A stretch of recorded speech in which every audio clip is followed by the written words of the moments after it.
होणारे नुकसान, पिकाला मिळणारा हमीभाव, सरकारकडून मिळणारी तुटपुंजी मदत, हे सगळं सहन करत शेतकरी काम करत होतो. शेतकरी आहे आपला अन्नदाता, तोच आहे देशाचा करा भागीदाता. करुणी सर्व संकटावरती मात, शेतकरी राबतो दिवस रात्र.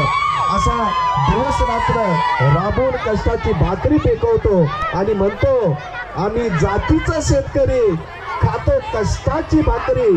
सादर करण्यासाठी येत आहे 7वी अबची मुले आणि मुले मार्गदर्शक एडी पाटील सर आणि विद्या पाटील मॅडम. आम्ही जातीचं शेतकरी.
चांगला रे चांगला, चांगला रे चांगला, सुंदर आणि सदाबहार गीत येता 7वे बच्चा